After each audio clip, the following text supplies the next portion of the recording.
Hi, and this is Mike Garner from MrMikeGarner.com, coming to you for your personal growth and spiritual development, witnessing the world. And as you know, I'm over in the UK at the moment, and finding some beautiful locations as I travel around, seeing friends and family, having fun. Last few days for me have been challenging. Not just witnessing the world, which is what I do, as the witness, as the observer, which is what I teach, that you're not your body, you're not your mind. You have a body and you have a mind, but you are the observer of both. My body at the moment is challenging me in all sorts of ways. It's doing things which I've now started to take control over. 10 years ago I had a spine injury, and really incapacitating. Took me 3 years to get control of that, and I have to some degree, and I managed that really well. I'm proud of it, proud of myself really. Last year I had some health issues which I'm controlling. Just like everybody else, there's challenges in life physically, but I'm not my physical body. Mentally, but I'm not my mind. I'm the witness of my mind and my body. Emotionally, which is the way that it plays out through my energy matrix, my heart chakra vibration. And spiritually, my spiritual purpose, my mission in life. What was I created for? Why was I sent here? And I was sent here to help people and to experience things and to teach from those experiences. Last few days, while I've been in the northwest of England and over on the east coast, I've had major spine pain again, which is something I've never felt. Well, not felt for a long time. I have felt it, but 10 years ago. Almost like someone stuck a spike in the lower L5 region, lumbar region, which sends paralysis down my right leg, numbness between my legs. Walking the other day, my leg gave way. I'm not saying this so that you feel sorry for me, and I'm sure you don't anyway, but it's just interesting to witness that and to work out what creates that, because I can't think of anything that I've done to bring that level of pain on and that level of body fatigue. But today, in this location, not wanting to be a victim to anything, and certainly not wanting to moan, complain or explain about it, which is what I teach. Don't moan, don't complain, don't explain. Or maybe a little bit to my close friends and family, to be honest. But we're all human. The best thing that I can do today is to come out and walk it off. Couldn't walk properly yesterday. Couldn't have walked properly this morning, but I get in the bath, warm my body up, put my mind in a place where I can go into a neutral, safe place, detach from the pain in my body, and then just go out and do the exercise that's necessary to work off the spasms, to stretch out my spine, to take the compression off the nerves that are causing the paralysis and the drop palsy that I experience in my right foot, and then do the best I can. That just surprised me, it was a runner. There they go. Beautiful bridle path alongside this lovely canal. Pain is something that I've experienced throughout my life. First of all, as a martial arts instructor, teaching self-defense, blocking punches, blocking kicks, receiving punches, blows and strikes and strangles and locks, teaching people how to defend themselves, how to be more effective in violent confrontational situations, so that if violent confrontational situations occur in life, then you can almost know what to do, so you can defend yourself. When you know how to defend yourself and you have that confidence, that presence, you very rarely have confrontation. I teach this corporately, but it was something that I did practically, physically a lot as a younger man. A spine injury stopped that, but I still know how to look after myself, and I still teach people how to do the same. But ultimately, the other thing that's going on is the pain that I experience because of my spine injury. Muscle spasm, impinged nerves. What do we do with that? Well, when it happened to me 10 years ago in 2007 through to 2010, when it was at its worst, I blogged that, and I used self-hypnosis, my own techniques that I apply now to other people, clients of mine, and it got picked up by a charity called End the Pain Project, ETPP, which you can Google, endthepainproject.com or .org. They're even on Facebook,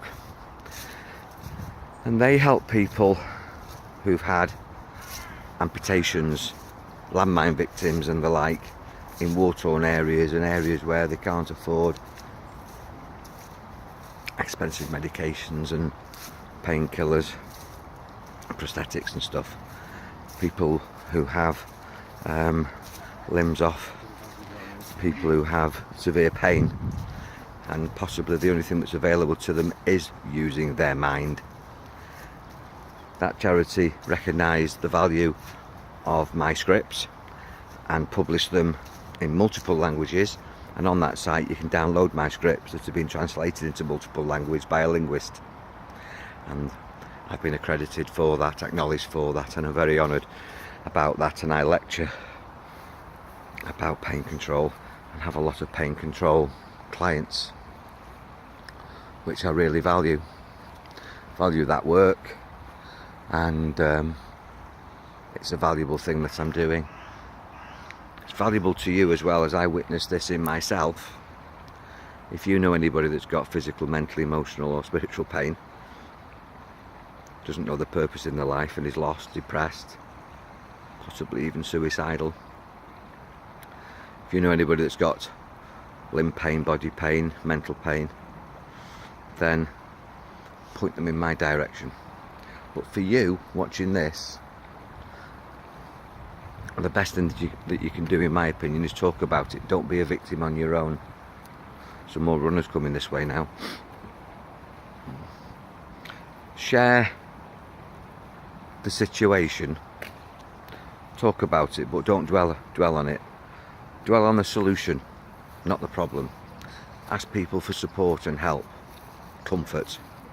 Ask people to, if you like, help you, maybe so that they can't take your pain away, but they can probably give you some comfort. And give yourself some comfort, give yourself a break from thinking that this is your lot. In 2007 I thought I'd never walk. Here I am walking, to some degree. When I had my recent bouts of challenges physically last year, I actually collapsed for medical reasons, and I'm now dealing with that. The fact of the matter is that these things come up in your life quite often. What do you do with it? Well, you do the best that you can with what you've got right now. And that's all you can ever do. Ask yourself, as you witness yourself, as I witness myself, are you doing the best you can with what you've got right now? Or are you moaning? Are you trapped in victim? Are you locked into complaining about it? Or are you getting on, motivating yourself to deal with it in the best way that you can, which is what I sincerely recommend that you do. At the end of the day, what is. And there's a wonderful saying which is, well, it's a Buddha saying that says It's not our suffering that gives us our pain. It's our resistance to it. It's our resistance to what is that gives us our suffering. In other words, complaining about it and not owning up to it, not allowing ourselves to, if you like, accept it and live with it and deal with it maturely. If we spit our dummies out and moan and complain and cry, then we never really get past the problem. You've got to face up to it, accept it, and then take the mature, positive, constructive, kind steps for ourselves to get through that situation. If I can help you with that, and I'm possibly empathic with you about dealing with pain and those sorts of physical challenges.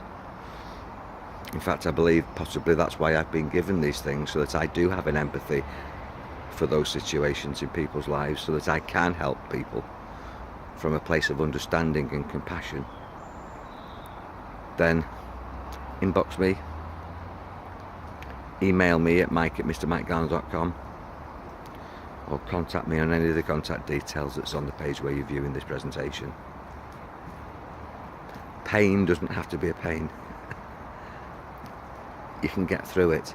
There's a wonderful expression which is, when you're going through hell, keep going. Don't get stuck in it.